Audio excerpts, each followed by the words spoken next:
What is up, hotties? Welcome back to another episode of Stay Hot. I'm BLAIDEN Kirk, joined as always by my two favorite co-hosts of all time, Matthew Sponhour and Theo Ash. Today we're going to be talking about offensive line prospects in this year's draft along with NBA award predictions. But before we get into that, I want to remind you all to follow the Twitter. Matt and I actually have a surprise coming to the Twitter this weekend, so make sure you follow the Twitter so that you can see what the surprise is. But before we get into all the great things that we have today, Matt, Theo, how are you guys doing? I'm doing pretty good. I'm excited to get into the NBA awards. Actually, I was doing my research on like what to vote for, and I didn't think that I had like strong takes on a lot of these, but it turns out that I actually do, and am now emotionally invested and will be very angry or happy depending on the results of that night. So that's happy wonderful for you, for me. or I'm sorry. I'm not reading. I love being invested in sports dialogue and being angry. So it's great. Okay. Oh, I'm excited for you. Hope all of your predictions come true. Matt, how are you doing? I see you're on the phone today. So yeah, I'm on the phone today, but I'm doing good. Just the typical I'm doing good, Matt. That's it. I don't think that's that crazy. I'm sorry, I don't have a story. How are you doing, BLAIDEN? I'm doing well. Just getting typical. ready. I was get interrupted. You didn't go on a Lord of the Rings style adventure. No quests. I'm just getting ready for Battle of the Bands, man. That's all. That'll be fun. Got to go for the three-peat. That's all that matters. But let's talk about some offensive line prospects. There's a few guys in this class that I think are pretty good. Who's your favorite?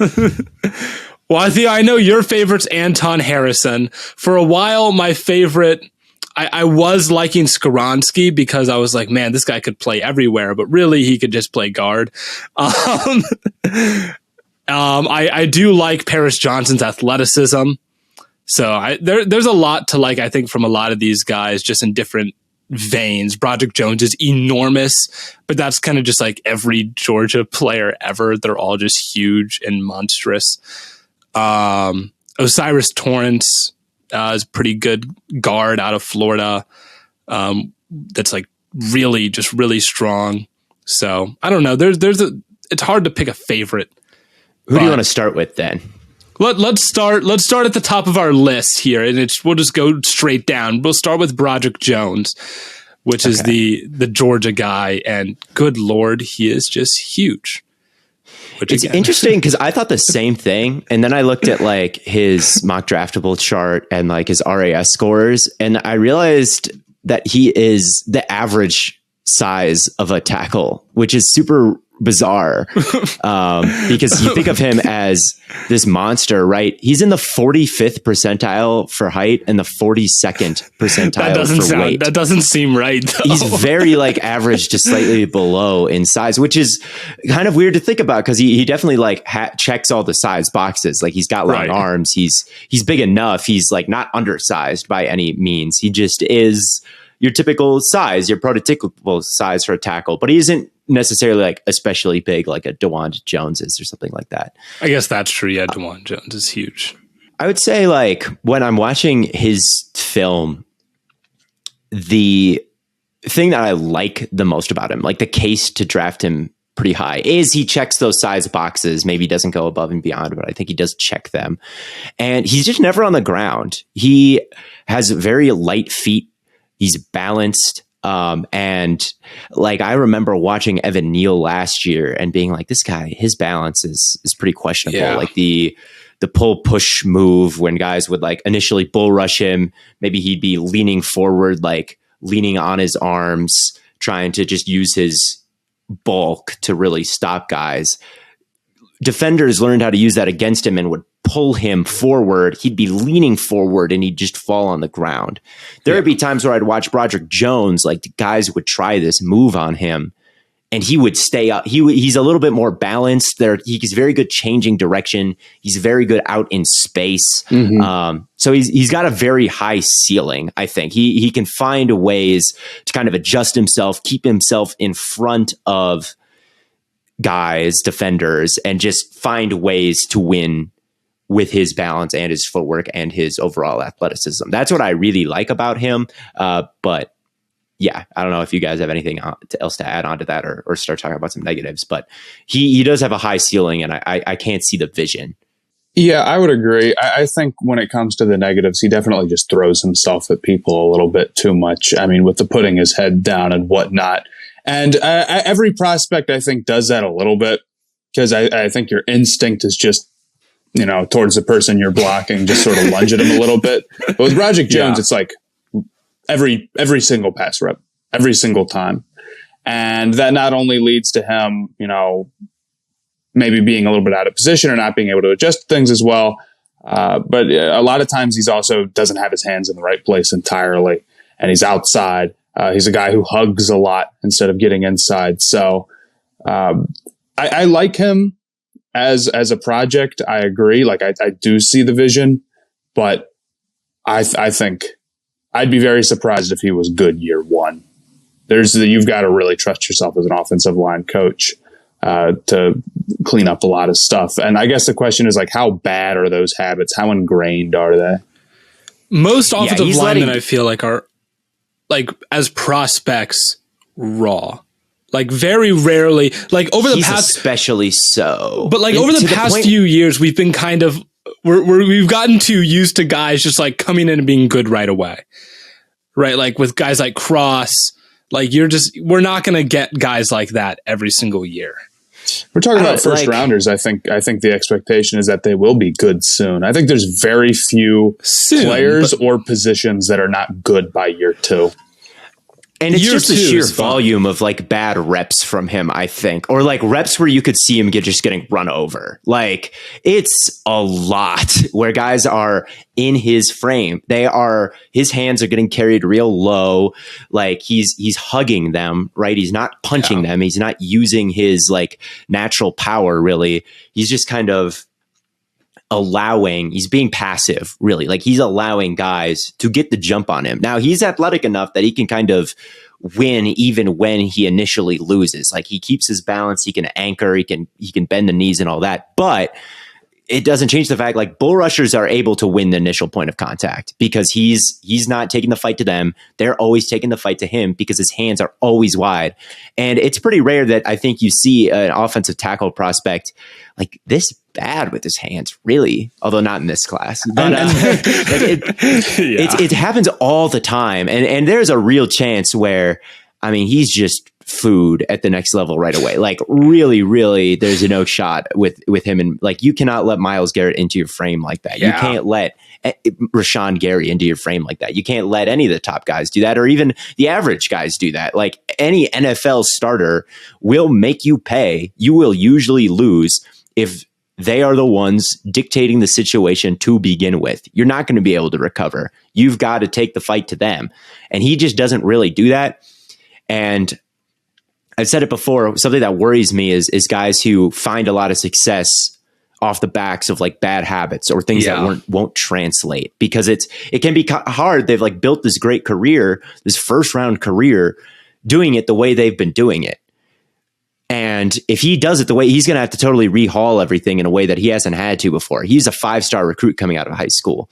You know, he's a first round talent now, and none of this has gotten fixed. He's just been kind of getting by on like raw talent, more than technique, it feels like to me. And you wonder how quickly that buck could stop, I guess. Yeah. I mean, go ahead, Matt. Oh, I agree. I think there's one too many I win anyway reps for him where he's doing the wrong thing. And with some of the other project tackles that I watched, it's like, okay, there's some bad habits there, but they're not all like, there's a lot of reps where they are doing the right thing. With Jones, it's like he's always lunging forward every single time. Yeah. His head is always in the play. Like his head is down. He's like looking at the dirt, and usually you want your head out of it just to protect your head. First of all, like you're watching him and it's like, that's a lot of just like hits to the head all the time. Like I'm worried about his long-term health to the point. And also it just like, it impact his balance and impact. Not that he gets dragged down. He is usually good at that, but sometimes he's just kind of losing sight of the rusher when counter moves happen, or, just kind of, I don't know what the word is. It's just better to stay balanced, keep your head back out of the play. You're more aware of what's going on. You're more balanced. So yeah, it's definitely that double-edged sword of like, well, he's not very fundamentally sound, but man, he's only allowed 5 pressures this past year. But then it's like, well, so then how are we going to fix that if he thinks that this is just going to keep working? So, and I guess we don't know that he's thinking that. You just maybe worry about it a little bit, right? Like if something's so ingrained, like, I don't know. Yeah, I mean, you have almost 400 pass like reps of just doing the wrong thing, and it's worked almost every single time. Like, and it's at Georgia too. Like, Georgia knows how to coach. Like, the Georgia coaching staff, like, is not young guys just starting out in coaching. You've got to be pretty damn good to get a job at a program like that. Like, so if they couldn't fix this issue, how much more success will the NFL have at these things? So he does worry me. I do think he's talented enough to take in the second round, but I do have a second round grade on him. He would really scare me getting taken early. Yeah, I think that's fair to have a second round grade just because of the lack of true. I just said it too. Oh well, whatever. Polish. Yeah, that's a good word to use. Well, if we want to move on to another one of these raw tackles, the next guy on the list is Paris Johnson Jr., who, Theo, I know you had some concerns on him going into, the combine and the pro day type stuff. And then he showed out at the pro day, and he was absolutely crushing it. Make it a strong case to be the best athlete among tackles in this class. Do you still think he is a first round prospect in this case? He will go. Like, yeah, I think he is going to go in the first round. I mean, do you have a first round grade on flavors?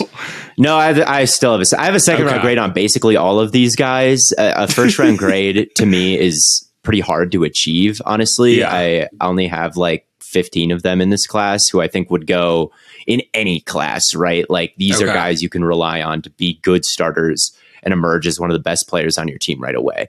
I don't think Paris Johnson Jr. fits that description because of a lot of the same issues that I have with Jones. Like, he carries his hands low. He is a hugger. He is someone who I think needs to add a little bit more weight and like play strength to his frame. Van Ness, there were times where Van Ness just put him like on his ass. There against Georgia, he had a rough time all game, like dealing with that kind of strength and power. And he even concerns me a little bit more because I do think Jones kind of has that natural anchor and sand in his like lower half to kind of get away with some of these bad technique things. With Johnson Jr., I don't think he's quite as stout. So there are some really ugly losses when he gets bull rushed on his tape. But he is super athletic and he can really stay connected, much like Jones, where like he's really light on his feet and he can just contort his body to stay in front of guys for just like an extra second longer than some guys could. And sometimes that's a big deal in a game of inches when it comes to a quarterback getting the ball out. Matt, you're an Ohio State fan. I know like CJ Stroud had really good protection the whole year. And then when you go back and watch these guys, like what did you think of them? Yeah, man, I kind of think that if you're a 5-star tackle, it's very, very hard to be bad at the college level is what my takeaway from it is. Because there are a lot of reps where Paris Johnson Jr. does not do the right thing. And it's just like he's quick enough and the ball comes out quick enough and he's big enough so where it's like you still probably aren't going to beat him, especially if you're just some like random Big Ten defensive lineman. And I 100% agree. Like, you see him go up against someone like Van Ness, you see the struggle. Georgia, like NFL talent, you see the struggle for sure. But when you're playing Rutgers or whoever, you just aren't going to lose. So the stats make it a little bit. I think the stats are a little bit misleading. Although Ohio State's offensive line was very good this year, don't get it twisted. At least pass protection wise. But yeah, Johnson. I think the strength thing also shows up in the run game. I feel like for me, if you're going to have like a project, and Paris Johnson Jr., I've seen him mocked at 9 a fair amount. If you're going to have a guy at 9 who's a project, he better be like a monster in the run game. That's the type of project I can understand where it's like, okay, this guy's a mauler and we need to rein in some of the pass pro stuff. Fair enough. But Paris Johnson Jr., I understand the thing you're like taking a shot on is the movement skills, because there's really just only so many guys who are tall enough with long enough arms who can move well enough to be serious offensive tackles in the NFL. I get that. But I don't know. I feel like his development is a lot farther away. Now, he had a couple of stretches of plays where it's like you could see it. Like he would shoot his hands up quick enough and he could strong arm people. Like it is within him. It's not like every single play he's just doing something completely ridiculous. But there is a lot of bear hugging. There is a lot of, just being too late or things like that. So I think I agree with you that he's more of a second round guy. This episode of Stay Hot is brought to you by our friends over at Shady Rays. Shady Rays is an independent sunglasses company that offers world-class products rivaling tons of other brands that I've tried in the past. They have you covered from the sun to the slopes with premium polarized shades, customizable snow goggles, and much more. I mean, just take a look at THEO NFL over here dripping out with his custom polarized premium sunglasses. You're just not going to find that type of quality anywhere else. And you can look just as, if not more drippy than THEO Ash. Ain't that right, Theo? That's right. They're also good for fishing. I was wearing these during my fishing video. I think like in the video, I'm wearing a different pair at the beginning. So you like, if anyone really is fact checking me there, but that was separate. I filmed that separate. They're polarized, which is really good for reducing glare on the water. So like if you do any kind of like stuff like that, it's about to be summertime. And if you want to sight fish at all, like they legitimately are useful. And I would swear by polarized sunglasses in that scenario. He started wearing a different pair in the beginning, realized after I recorded the intro days after I caught the fish. Right. That's the editing. So, that's the magic of editing though. the magic of our amazing editors here at Stay Hot. And if you lose or break your pair, even on day one, Shady Rays will send you a brand new pair, no questions asked. And if for whatever reason you don't instantly fall in love like I did, just exchange for a new pair or return them for free within 30 days. There's no risk when you shop at Shady Rays. Their team always has your back. But I think my favorite thing about Shady Rays is their emphasis on giving back. To date, they've donated over 20 million meals to fight hunger with Feeding America. So with Shady Rays, you can look good and feel good knowing you're helping to make a difference. And now exclusively for our listeners, Shady Rays is giving out their best deal of the new year. Go to shadyrays.com and use the code STAYHOT for 50% off 2 or more pairs of polarized sunglasses and try for yourself. The shades rated 5 stars by over 200,000 people. Shady Rays, making an impact together. Matt, between DeJuan Jones and Paris Johnson, if we want to just address both offensive Ohio State tackles, which one do you prefer? That's a tough one. I think DeJuan Jones is a little bit better right now, but DeJuan Jones is also like, is he going to ever be able to handle speed rushers at the NFL level? Probably not. He's not going to do an amazing job of it. And I think DeJuan Jones is honestly pretty darn good. And I think that the borderline first round hype he's got right now is deserved. But I don't know. Maybe I do like DeJuan Jones. He's not going to get taken before Paris Johnson. No, there's no chance. And I don't blame anybody. I heard a story I had a story that Rick Spielman was telling on a podcast after the Ohio State Pro Day, and he was just raving about Paris Johnson Jr., how he worked out with all the positional coaches, the sound his hands made when he was like punching the bags. He's like, it really rang through the stadium, which totally feels like one of those Moneyball things that like we shouldn't actually give a shit about. But that's what the GM was talking about. He's like, yeah, he showed up with such a great attitude and did all the drills and looked great doing them.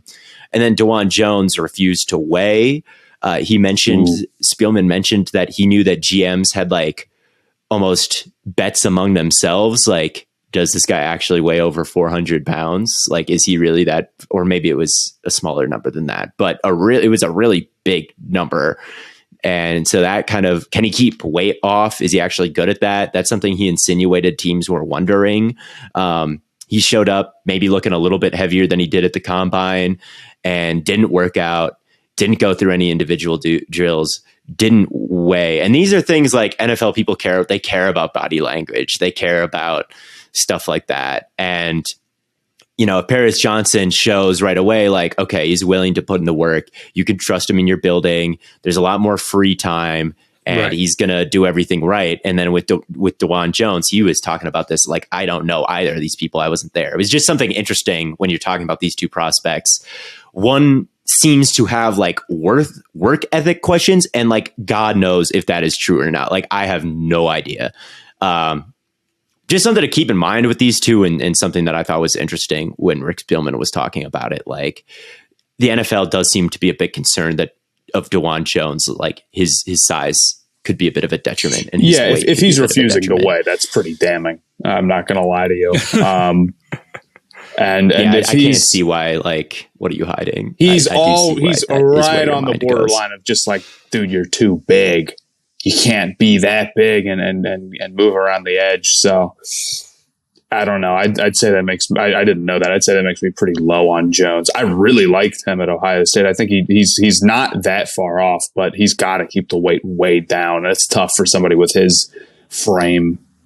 He's just one of those guys. He was really good though. I had a higher film grade on him than Paris Johnson. Like, he is just so long. And guys, it's hard to win the edge versus him because he does move pretty well for his size. Like, he is basically the size of Orlando Brown. And if you remember Orlando Brown's combine, it was like shockingly bad. Like, every drill was like you or me running it. Like, maybe not even you or me, if that 40 time that we ran at the draft was true for BLAIDEN. Maybe you or me, Matt. But yeah, it was just terrible, right? It was like, this guy is a total non-athlete. He's just big. Like, Jones has a little bit, like, he tested a little bit better than that. He does seem to have like a little bit of juice, at least for his size. So at his size, it is tough to win the edge because he just is so long and can just push you up the arc. He likes to pile on top of you and kind of push you down, and that is powerful. I know like low man wins, but sometimes if you're like trying to be really low and you've just got this like 6'8" behemoth like flopping on top of you, he created a lot of knockdowns by doing that. Orlando Brown like is not an unrealistic comparison for him, and I know Orlando Brown is not like one of those elite tackles, but he has been pretty good in the league for a long time, and like teams keep paying for him and trading first round picks for him. So yeah, I don't know. I think that he could be a pretty good player. Those concerns that Spielman laid out, like, we'll see. But I really liked him on film. Yeah, I mean, if we're comparing like two guys that are kind of close, you're gonna go with the guy that has shown that he cares to like really improve his game. If that's the guy that you're like, well, he's a little bit more raw, it's like, okay, yeah. Well, if that's the way you feel, like after interviewing these guys, and right, you really just get a bad sense with one of them, and you talk to their positional coaches, and you get a bad sense. But the thing about DeJuan Jones is he was like a 3-star basketball player coming out of high school. He was not a highly ranked recruit, really. And the fact that he could play basketball at a high level at that size, like being a tackle, kind of speaks to his movement skills for a guy that size, first of all. but he was really raw going into Ohio State. He wasn't like this 5-star like Paris Johnson Jr. was, and he got better and better and better and better, like significantly to the point where he was better than the 5-star Paris Johnson. Like he allowed less pressures, he allowed less sacks, he performed better versus Georgia. Like he had the better season statistically, and he came from like a much lower regarded place. So that's kind of what makes me feel comfortable about him is like he's shown the ability to get way better year after year and improve his game to a kind of staggeringly impressive degree. So I like DeWand a little more. I don't think he's like a first round lock, but I think he's pretty good. Yeah. That's it. That is tough. And it's weird. It is weird. Like the gap in like draft position, like projected draft position between those two. It's like Matt, you said, and one plays left tackle and one plays right tackle is the other thing. I guess. Sure. Like how many good edge rushers are there that like primarily line up over the right tackle? TJ Watt, Judon maybe? Judon, but most of them are usually lining up over the left tackle. I think Crosby does a little bit. Yeah, you're right about Crosby. That's a good call. Garrett lines up over guards sometimes. Just yeah, that's what got Clowney so mad. Which he doesn't even do like that much. Clowney was just pissed for no reason. Yeah, but no, I think Garrett's first sack came lined up in the A gap, or he did like a stunt into the A gap. I guess Hassan Reddick also lines up on the right tackles a lot. Maybe there's more than I thought. Maybe that the right tackle. I mean, ultimately, mean much. If you're going into a game and you think you can exploit a right tackle, you are going to move. You are going to like practice that week with your elite edge rusher going off that side. And then he's going to do that. You should. Yeah. I mean, that's what team does though. Sometimes they just like only line him up for the left tackle. It's like, if the right tackle's worse, you should move. Anyway, we're in the weeds now. Yeah. That's nuanced conversation. Moving on, Theo, I'm pretty sure this is still your top tackle prospect. Anton Harrison is the guy we're going to talk about next. So if you want to take the reins there. He's just the easiest projection in pass pro. Like his punch is good. It's like well placed. He's not so much of a hugger. He does have better technique in that area and has a pretty clean sheet. He's also the youngest. He's only 20 and he's the best in pass pro. So like if he's already that at the youngest age, that's pretty good for the modern NFL to me. Now it depends on the team and it's tough for one person to give out like a grade for all teams when if I was the Titans and I had Derrick Henry and like that was kind of my identity, are the Titans going to drop back and pass it a million times a game? No. So I wouldn't have Anton Harrison number one on my board if I was that particular team. But the way I would build a team, I'm probably dropping back more than I'm running it. Like I'm probably going to be a pretty heavy drop back team. So the ideal Theo Ash team has Anton Harrison locking down the left tackle spot because he's not a great run blocker. He plays too high. He's not someone that's like really low with like really good aggressive leg drive to like move people out of the way. We haven't really talked about run blocking much, but that's one thing like Broderick Jones does have going for him is he is probably the most powerful of the guys that we've talked to about. So Anton doesn't really have that. He's just like a good pass protector. He's like light on his feet, like I've been talking about. He keeps a wide base. His hand placement is good. He picks up stunts. He's smart. Like he just checks a lot of boxes in pass pro. I wish he'd play with a little bit better leverage and like a little bit more knee bend and a little bit of a better anchor. Like some power rushers may be able to work through him at the NFL level. But like overall, I do think that he's the best and the youngest. So therefore, you got to think that he's got a pretty high ceiling as a pass protector, and that's the most important thing in the league.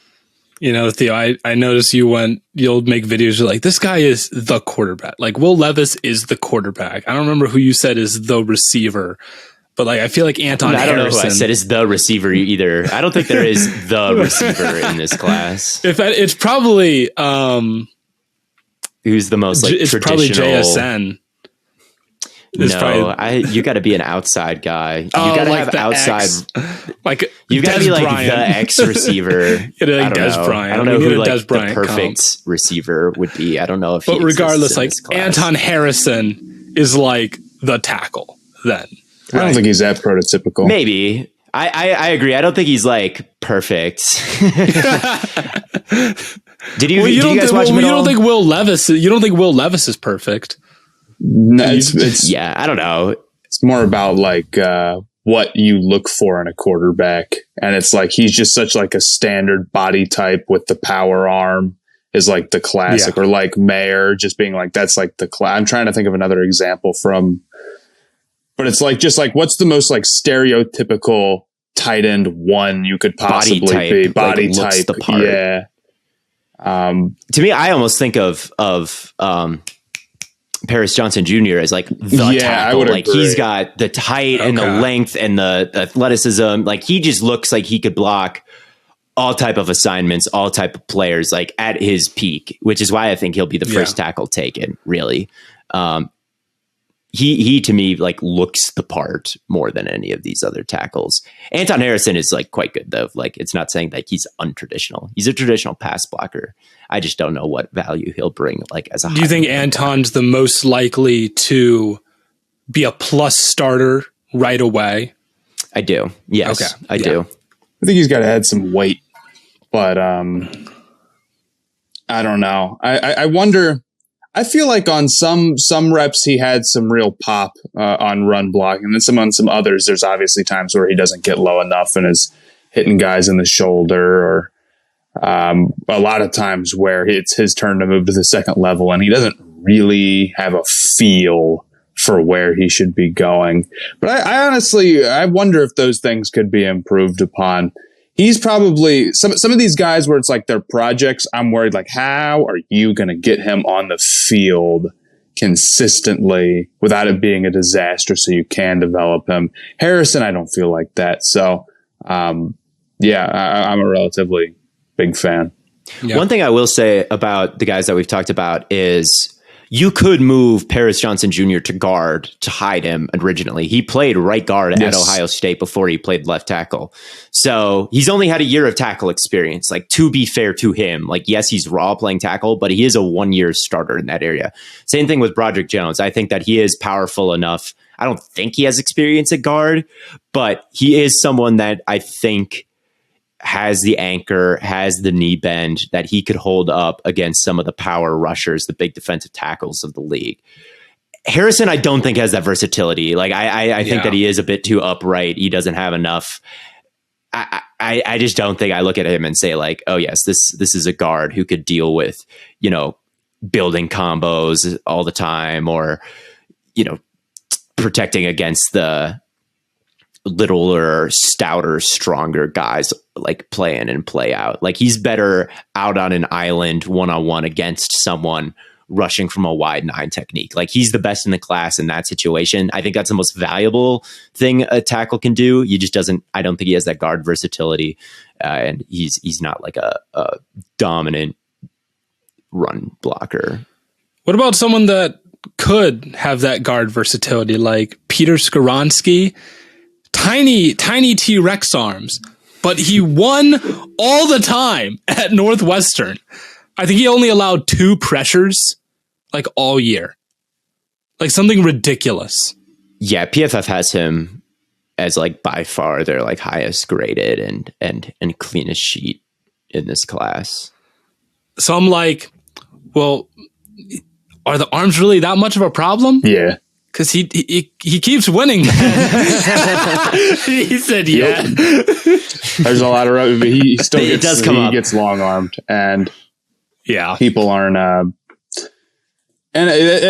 People almost sometimes like talk about that like it's the hand size for quarterback thing, where it's like this doesn't really matter. The arm length matters so much, and there's a good number of reps where he is getting long armed, and that's only going to be more prominent when he gets to the NFL level. But he could be a great guard. I mean, he's easily the offensive lineman you're the most confident in going into this draft. Yeah, I think that he could be a decent tackle. Like, could he be like Caleb McGarry level? Caleb McGarry has really short arms, and Caleb McGarry's isn't that good. But he did get a second contract and like is replacement level as a tackle. At least he was a first round pick a couple years ago. So like, could he be fine as a tackle? I do think so. But like you were saying with Ohio State, Matt, like there's just not that many tackles who can take advantage of Skoronski's arm length. Like they're not good enough to reliably get in his frame and bull rush him. But against the Karloftis of the world, against the Van Nesses, like there are times, like several times, I think like he's trying to reach and it's just not quite there. So it's easier to go kick inside, where shorter arms can help you a bit, just because there is a little bit, how do I put this? You know how shorter arms make it easier to put up better numbers in the bench press? Yes. Because you're not, it gives you a bit more raw strength almost, because longer arms make it so like you're a bit more top heavy, not top heavy, but I hope what I'm saying makes sense. Like I know I get what you're trying to think about it this way. If you had 10-foot long arms, think about how bad you would be at guard. Think about how weak you would be trying to push somebody, even if you had the body of like a 300-pound offensive lineman. Let's do as your arms get like farther away from you, you have like less control over them, really. Yeah. Like you're a little bit, when they're close to you, you're stronger, really. So when you're going up against stronger guys, defensive tackles, like it's a little bit better to have shorter levers where you can just kind of be body to body to them and drop your anchor, which he does. He plays with very good knee bend. He has a very good anchor. So it's a little bit less of a deal inside. And I think defensive tackles probably just in general also have shorter arms. So like the length battle isn't as big of a deal, is like what I think the deal is. I'm sure some people are wondering, like, why does it matter that guards have short arms and tackles have long arms? Like, why is it okay for guards to have shorter arms? And I do think there are going to be times where even on the inside, he does get outreached. And like he does get knocked back a little bit, but he's not going to get like he's not going to be in a position where someone just like long arms him and then they can beat him around the edge because of it. That can't really happen at guard as much as it can at tackle. But he is really good like on the second level run blocking. Like he has good hands, good hand placement. He is very comfortable like moving around at the second level, and like when linemen change, he can quickly change, like react to that and change his path. Well, whereas some of the bigger guys, like they move like carrier barges, and like if a defender like jumps laterally, they can't like subtly adjust their path and block him. He can do that, so he's going to be if you're like a zone blocking team, like Chicago, like Atlanta. At the top of the draft, I could very easily see him going there. And who knows where they play him? Some teams care more about. I mean, it's weird because than others. Most tackles, or like most players, I feel like it's like zone blocking is what you do most, right? That is like the most common run blocking you will do. Peter Skoronski had like, again, this is like the PFF premium stats, 212 snaps where he did gap blocking, which I think is a lot. Yeah, he can do it. I'm like, that seems like a lot. So for him to like have that versatility, I think is really nice. And he's good pulling too, you know, in a gap scheme. Usually you've got down blocks and pullers or whatnot, and same deal. Like you can have it. He's very good on the move, just in general. You tested very well. He's a good athlete. He's good. I think he's going to be solid. I don't think he's going to be like super dominant, but I think he's going to be solid. I do worry a little bit about him at guard, like just getting bull rushed by, you know, same deal, kind of longer arm defensive tackles. And it is important when you are like protecting the quarterback from in front, that you're not getting knocked back because that moves his quarterback off of his spot. There were a lot of reps that I watched him at Northwestern where he'd get knocked backwards initially, but he'd anchor like just in time and the quarterback wouldn't have to move off of his spot. But that might not be the case if he's lined up directly in front of the quarterback. That's true. So I'm a little lower on him than some are, but I still like see the vision. Okay. Has there been any talk, was he about like whether or not he was interviewed about moving to guard? Has there been any discussion? I'm sure he was. I mean, I promise you he was. Yeah. I mean, I guess us not hearing about it is probably a good sign that he probably answered it well. Oh, yeah. I mean, I don't even think that I can't imagine that he would say like, oh yeah, I will not be doing that. Well, I mean, Orlando Brown only plays left tackle. So like, yeah. I'm just saying there is a world where he's like, pretty rare though. You assume people are willing to move until you hear otherwise, especially on the offensive line. Yeah. Right. Especially if it's like a team in the top 10, the higher you get picked in the draft, the more money you get. Like we're talking hundreds of thousands of dollars here for Skoronski. Right. That like, sure, I'll play in the NFL wherever you want me is probably 99.999% of players' responses. Like I can't imagine too many of them unless you're asking like a quarterback to play wide receiver or something. Like Lamar Jackson. Or like a wide receiver to play tight end. I can't imagine like where they line up along the line. Like I'm sure they have their preferences, but I don't think they're going to be like, oh yeah, I'm not comfortable doing that. Although he hasn't had guard experience. Like he was a tackle in college. I don't know. We haven't heard about it, so it's probably a non-problem. Then the last guy we'll hit is an actual guard. It's kind of a subpar guard class, but Theo, you're a big fan of O'Cyrus Torrence, so we want to hit that real quick. Yeah, I think that if there's a saying like guards set the depth of the pocket and tackles set the width. So with tackles, you kind of want explosive guys light on their feet to get out into their sets and make sure that the width of the pocket is okay. And then with guards, you just don't want them getting knocked back too far. You want them to just stay where they are. Yeah. And that's what I like the most about O'Cyrus Torrence. Like the guy just is huge. Like he has got a great anchor. It's very tough to bull rush him. I think that his hands are very good. They're very proactive. Like as soon as he is out of his stance, like he's shooting his hands, he's got a very stellar punch. It's strong. It stuns guys. It just knocks them down right in their tracks. So I think like he is just what you want in a guard. He's got this great wingspan. He's got great hand size. Like he can really latch on to guys and stay connected. He is really smart. He played center at Louisiana Lafayette. He scans. He always picks up assignments when like guys are stunting, looping. There's a defensive line game. I think he could play center. He did it. He transferred, even though he's pretty highly regarded at Louisiana Lafayette. Like he may have been a first round pick last year, but then he transferred to the SEC just because he wanted to prove that he could do it in the SEC, and he was just amazing in the SEC.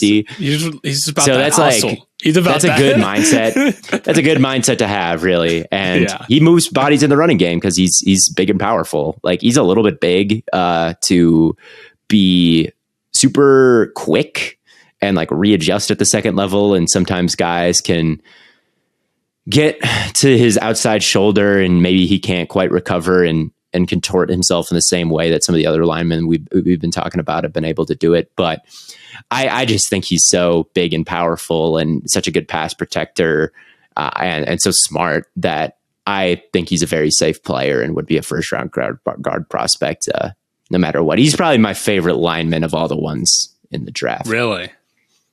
Wow. Yeah. That's pretty. I'm very confident in him. I mean, I was watching the Florida versus Georgia game, and I thought he like surprisingly held his own a decent amount against Carter. There was a dogfight, man. Like Carter definitely won his share of reps. Like there were times where he'd get to the shoulder. It's Jalen Carter. Like there are times where he'd reduce him to one shoulder and like he couldn't quite flip his hips and block him up the arc fast enough. There was a time where Carter just straight up bull rushed him. Like he's one of the few people where you see Torrence struggled with the bull rush and he had to like hop backwards and he was getting pushed back. But he also had plenty of like good reps against Carter where he got in his frame quickly and took the air out of the rep and shut him down. So, that's pretty good. He's just good, man. He's just good. It's just good. I don't know. I remember I was reading that a lot of people think he's a tick slow. He's not a like super athlete. He's not like, he didn't do too well at the combine. If you're like a power just running like, scheme, not even like down blocking, it's not even like speed. They're like, well, his reaction time and his quickness seem to be a bit behind schedule. And I can understand the quickness maybe not being quite there, but I just thought he was just kind of patient. I'm just like, he lets things develop in front of him and then he reacts. And when he reacts, it's like, just like he's not an elite athlete. He's not, but it's like his punch is crazy. His punch is crazy. If you're a team that's planning on running like a ton of zone and you want him like crossing the face of guys right away with that like a really explosive first step and sealing guys off, like you'd probably rather have a guy like Skoronski. And that's kind of my dilemma personally, is like I like Torrence more, but more teams do run that zone stuff. So Skoronski is probably like the better fit in the modern NFL. Yeah. So like I recognize that. I just love Torrence. Like if you are going to like run a lot of power and you're just going to have him block down and you're going to have him run duo and like build double teams, like he can move bodies, man. And so I think he's like a safer pick in less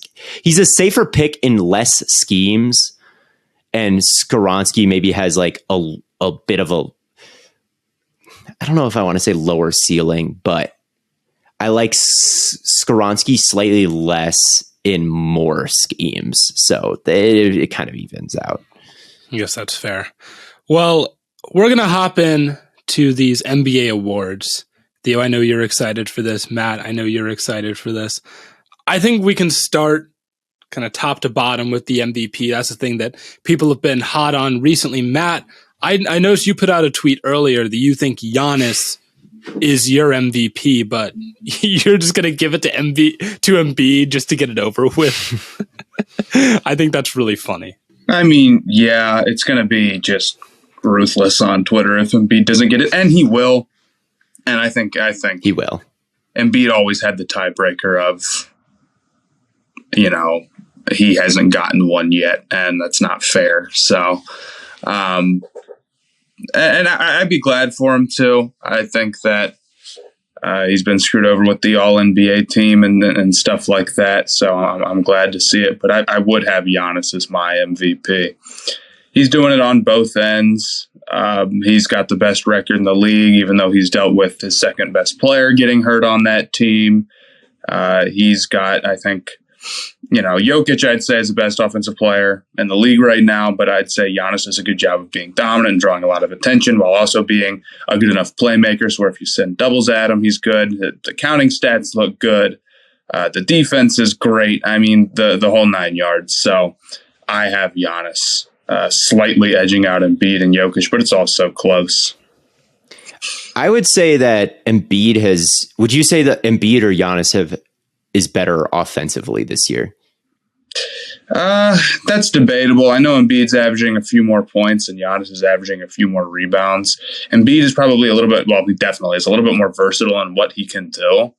And he's better at, I think he draws more fouls, but it's a close one. It's all very, very close. Me personally, I'd rather have Giannis because I think he moves the ball a little bit better. Okay. Fair. I really think it's Jokic again, man. I don't think it's either of those. I think it's Jokic just again. I really do. I really, really do. I look at him and they're the 1 seed in the West, which he's won MVPs and before, and everyone was like, can we really give it to him if he's not the 1 seed in the West like MVPs usually are? And this year he just is, and he's having like a more efficient year than what he's done in the past.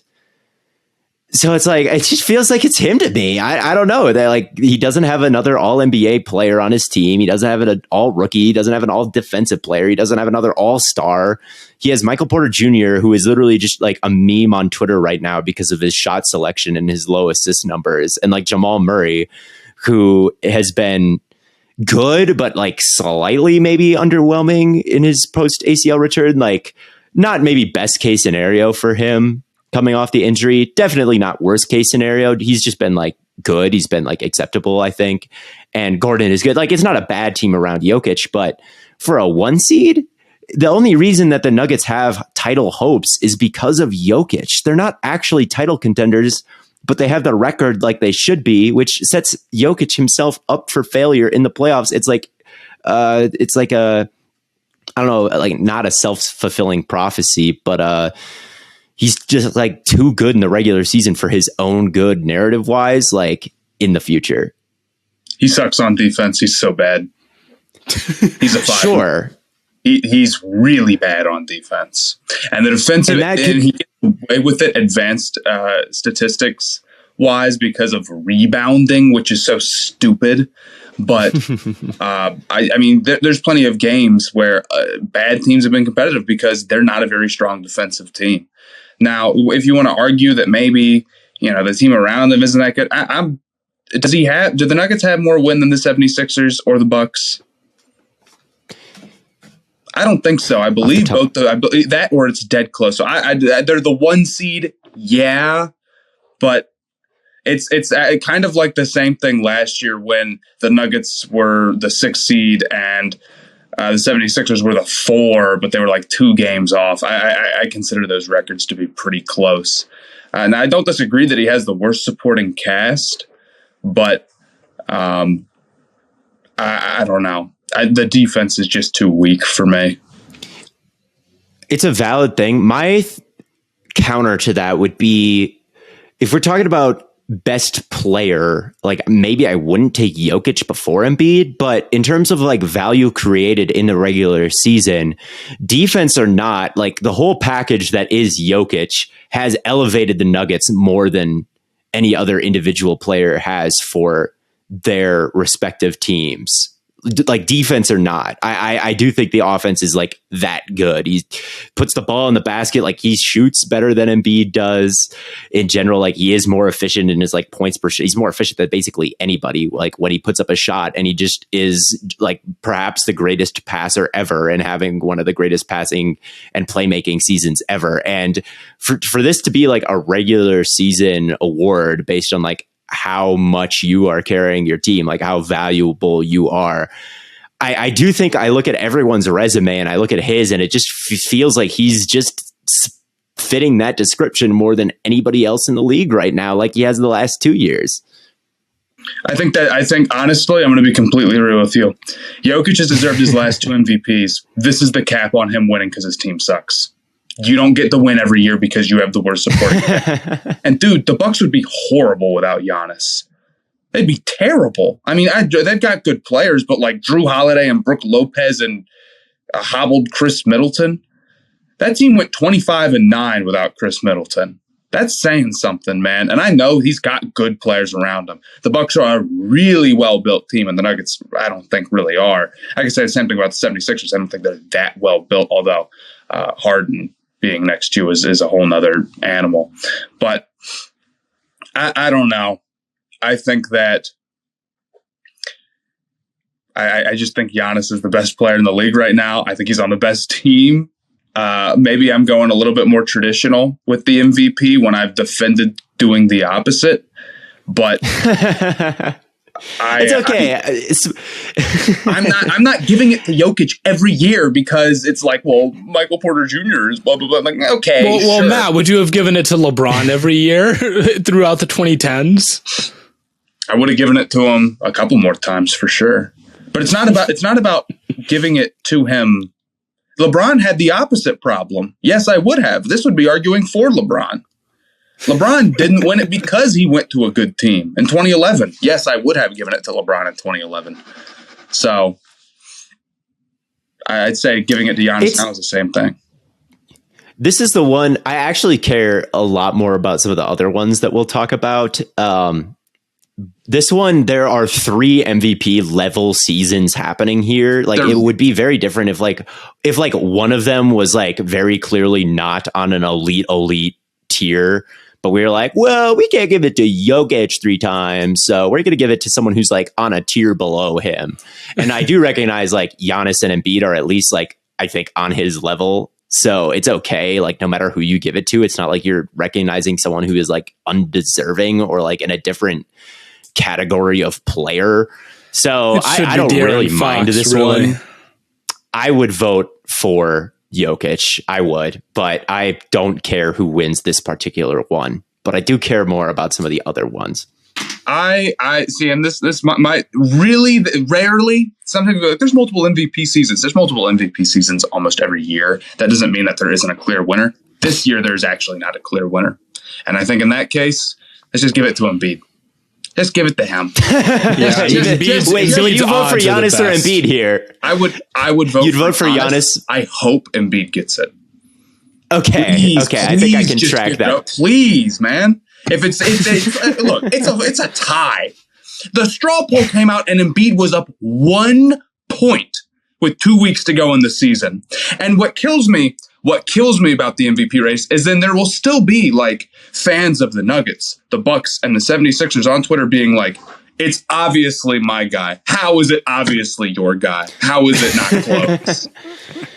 Embiid is going to win it. I loved his game the other night. I mean, he killed the Celtics, and that was like his Heisman moment. I think it's very funny that these things existed where it's like, well, this game puts a sock in it. Like this is over now because of this one game.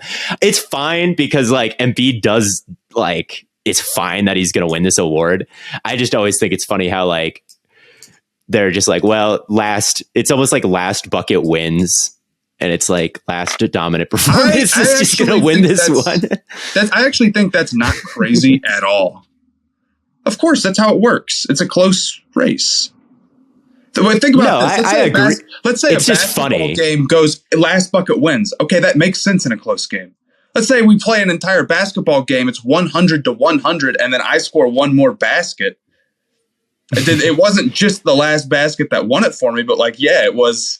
It all came down to that. Once it's tied, it comes down to the last few seconds. And in the last few seconds, Embiid put up 50 on the Celtics, and Jokic, they went out and lost to the Rockets, man. So, like, yeah. I get it. I understand what you're saying, and I truly, like, do not give a shit. It's just funny that we're determining MVP with, like, this random ass, like, playground logic. It's not. I don't think it is random playground logic. It's just like there's a reason we use the playground logic. There's a reason like that sometimes is an okay compromise when things are like whatever. No one cares. Like we're just all tired and like waiting for this to be over. We're done playing basketball. We're just gonna say last bucket wins. It's time to go home. We're just using that same logic in a very like different basketball sense, and I just find that like slightly amusing. I don't care. We use the same logic in election polling too. Once an election gets to a certain like place, they call it. It was like, well, it's over. Like, well, that's what? No, that's not how it works. That would be like if Jokic was like, if one of them, it's not last vote wins. It's not. They call elections when someone like statistically is up by enough that there's no way they could overcome it. That is not what this MVP race is. In fact, it's the opposite. No, it's not the opposite. Yes, it is. It's so close. When you call an election, someone is like pulled ahead by a decent margin. No one is pulled ahead by a decent margin, so we're just it's not that they're pulling ahead. It's not that they've pulled ahead, but there's a defining voter or a deciding vote. And in this case, there's no deciding vote in elections. Yes, there is. There are absolutely deciding votes. It's not last vote wins. It's not last vote wins, but there's a deciding vote. And in this case, there's a deciding bucket or a deciding game. I don't get this analogy. Are you suggesting that these three should go to a runoff and it should be we're going to have to play the whole season again? We're going to have to redo it with just these three. There's going to be an MVP runoff, and they're going to have to like I don't know what we're going to do some three people. Anyway, what's the next award? The next award is the one that is actually the closest in odds right now, defensive player of the year between Jaren Jackson Jr. and Brook Lopez. I have a very strong take on this. Give it here, Theo. Go for it. Matt, you go first, and then I'll see if you agree. You can't say you have... Okay, I have Jaren Jackson Jr. Say a name. You would? Yeah. I would not. See, I very much think it's Brook Lopez. Why is that? Because he's played like... Oh, shit. I wrote this down. The exact number. Now I'm being unprofessional. I have my notes in the other room. I'm just going to make it up because I know like the gist of it. Brook Lopez has played like 650 like more minutes than Jaren Jackson Jr., which is, I think I did the math and it came out to 13 full basketball games, like 48-minute basketball games. And because Jaren Jackson Jr. plays like 28 minutes a game, you could say like it's almost like a little over 20 full basketball games of minutes that Brook Lopez has been playing elite defense over Jaren Jackson Jr. And I get like elite, like there's a lot of advanced analytics in the NBA, and I think it's good. Like it is good. Like these things do take a lot of things into account and like spit out a number that does a pretty good job telling you just how good of a job they're doing. And a lot of these in these advanced analytics, Jaren Jackson Jr. does a better job than Brook Lopez, like by a little bit. Like they are, maybe Jaren Jackson is 2 in defensive Raptor and Brook Lopez is 8. And there's a lot of stuff like that when you look at their numbers head to head. But really, I think that just puts them in a certain tier. Really, like both of these guys are elite interior defenders. There's not this gaping chasm, like one is at number 1 and one is at number, 180. It's like we are splitting decimals in imperfect stat at this point that are suggesting like both are very good, but one has played like a lot more. Jaren Jackson Jr. is like constantly in foul trouble and plays like less minutes per game and has also missed way more games. So if both of them are like mostly playing at an elite level, I would rather have the like extra 600 or so minutes from Brook Lopez than the like slight edges that Jaren Jackson Jr. has in some of these advanced metrics. So that is my case for Brook Lopez. I think Jaren Jackson Jr. has been... I don't disagree that the minutes matter. If you want to say that, like, fair enough. I might almost agree, but I think Jaren Jackson Jr. has been better. I think the statistics of I have the best defensive rating in the NBA, and I have, of all like the actual defensive player of the year candidates, I have by far the biggest difference between me being on the court and me being off, all for what I think is like the second best defense in the NBA. I think, to me, that puts Jaren Jackson Jr. pretty strongly at 1. Lopez, if you want to give it to him because he's played more minutes and he's right there too, fair enough. But Jaren Jackson Jr. leading the league in blocks as well with how little he plays. I think he leads the league in block percentage as well. He does. But could I say like he plays so little because he goes for these blocks so aggressively that it puts him in foul trouble? Do you think that's like a fair categorization to put on Jaren Jackson Jr.? I think he started the season hurt, and I think that helps a lot with the minute difference between Brook and Jaren Jackson Jr. But he does get it, like there is like he fouls too much allegations on him. Do you think like sending guys to the free throw line, do you think like does that make you think less of the block numbers, I guess? No, not necessarily, to be completely honest with you. I also think maybe I'm wrong, but I feel like he's got a little bit harder of a job with not, the complete elite defenders around him like Brook has all the time. Although, I mean, yeah, that is true. Memphis has very good defenders, but the Bucks are on like another level. I don't know. I can see it both ways. I actually don't have the strongest opinion about this, and I do think Jaren Jackson Jr. is very much flirting with the I haven't played enough line, just off games played. So either way it goes, fair enough. But I think the numbers probably back up Jaren Jackson Jr. a little bit, and you watch him play. And the eye test. That's the other thing is like he and I know like somebody who just like really does go for the blocks and stuff like that. The eye test is gonna maybe overrate them a little bit. But dude, I'm sorry. I know what I see. He's awfully good. That is true. I'm going into like these NBA debates very differently than I go into the NFL debates, where it's like I do not watch nearly like cards on the table.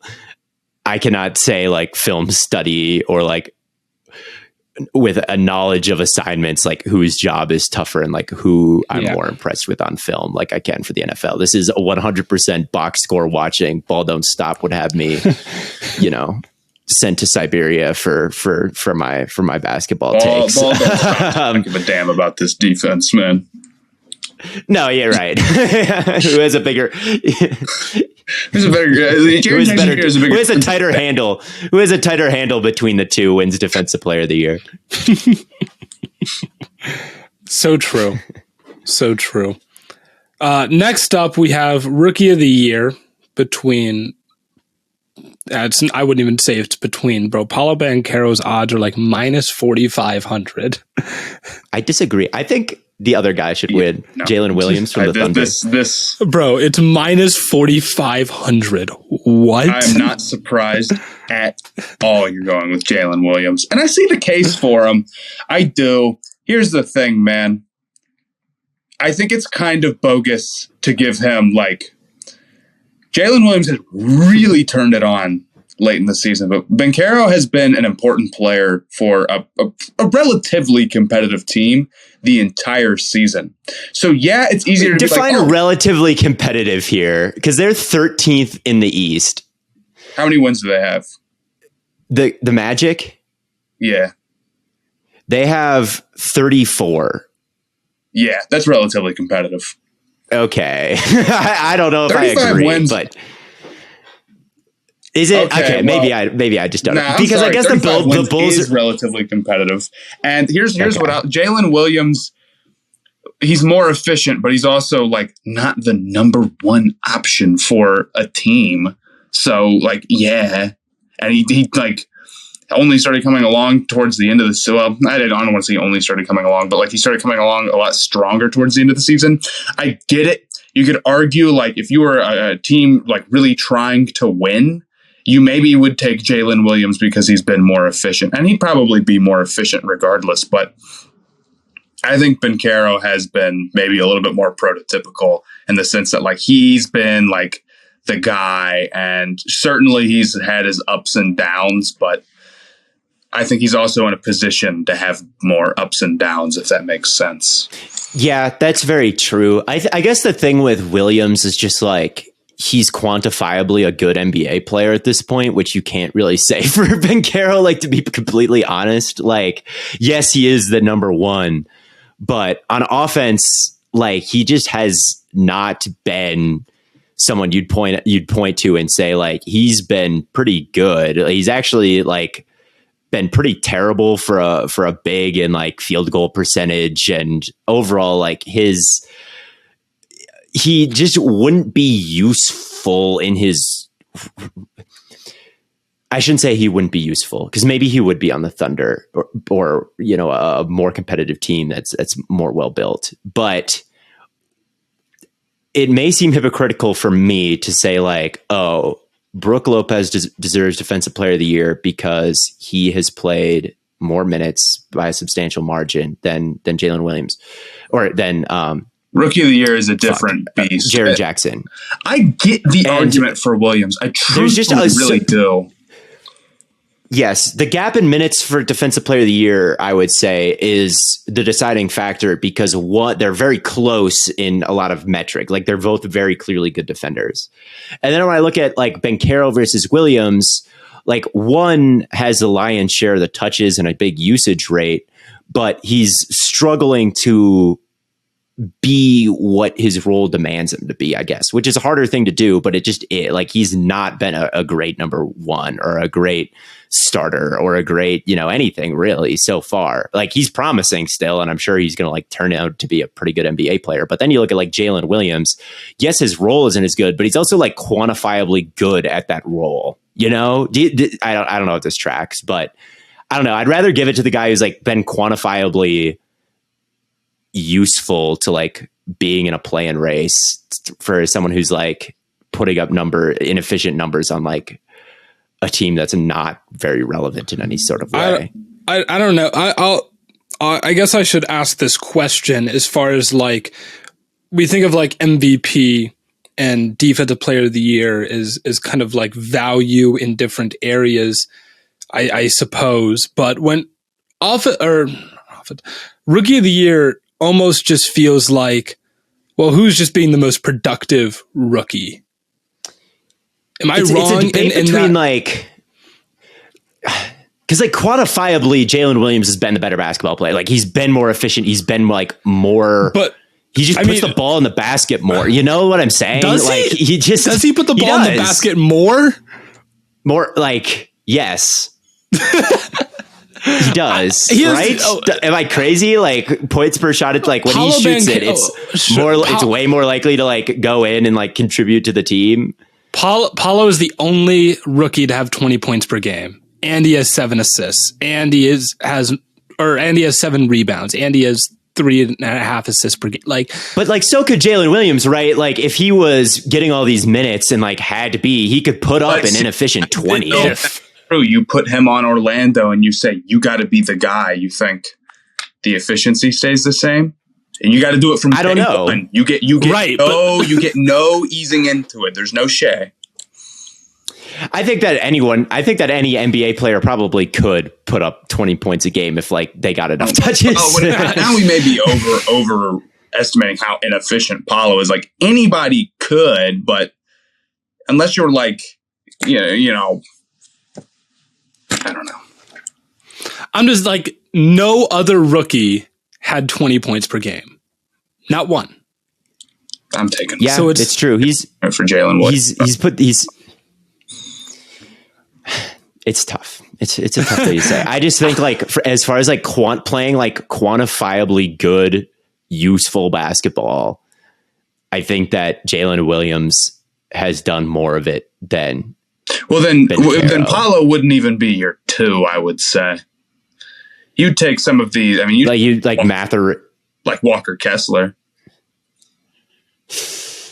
Yeah, that's a good point. And I guess I can't defend it. Would you take Jaden Ivey or like? No, because Ivey's not exactly doing being super efficient either. In Ivey's situation, see what the hell happens. God bless Jaden Ivey, man.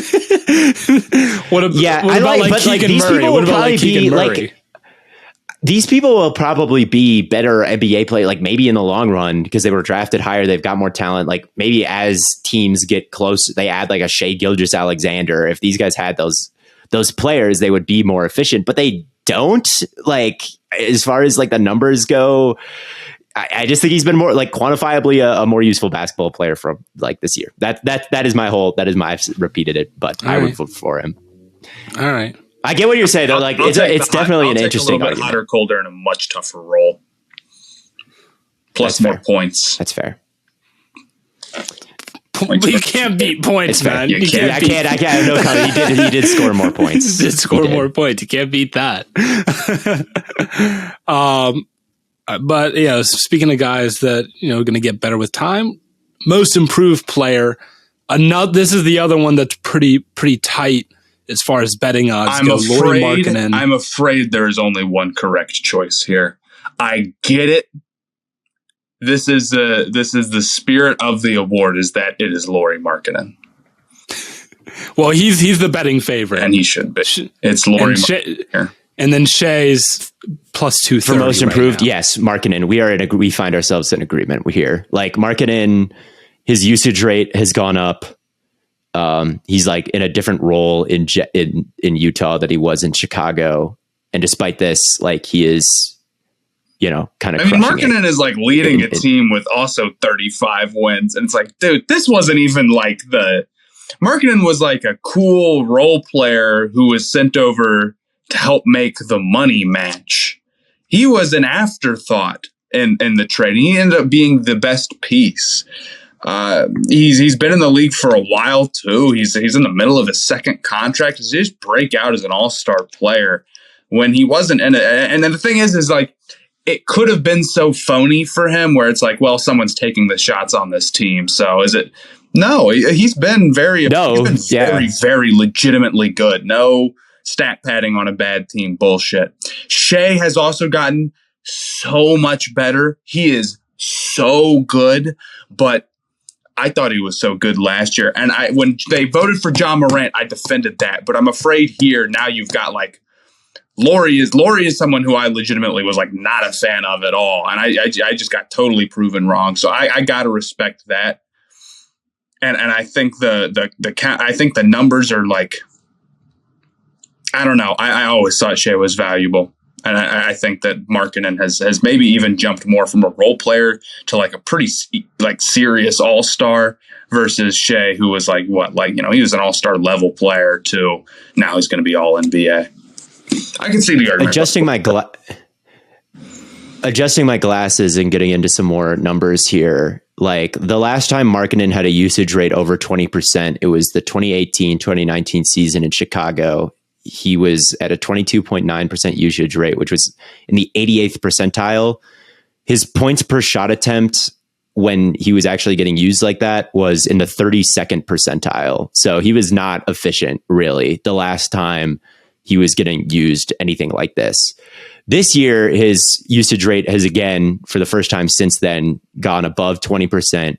He's played more games. He's played way more minutes. Over that time, like his points per shot attempt has gone from the 32nd percentile to the 96th this year. So he's better than 96% of other like forwards. That's how they're categorizing him on this website in terms of like how many points he is scoring when he like shoots the ball on average. And that is like a way better mark than he has ever hit before, at a usage rate that is unprecedented for him. And I agree that is the spirit of the award more than anything else. I mean, we could keep it simple. His highest points per game was 18.7, and now he's shooting 25.6, which is over 10 points per game higher than it was last year. Yeah. I mean, yeah, I agree. It's real simple.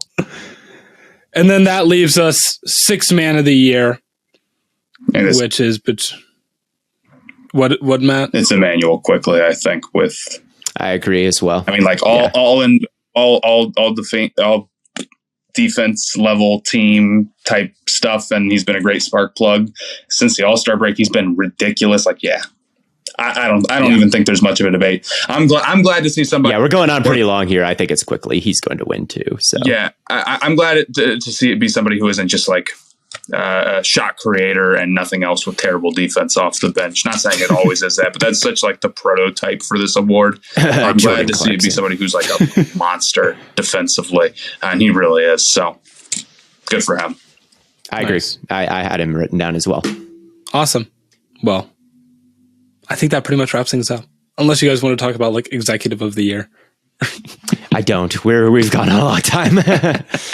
Yeah, let's let Matt like get off his phone and relax a little bit. The phone podcast never gets old. Always something with Stay Hot. But thank you all so much for tuning in.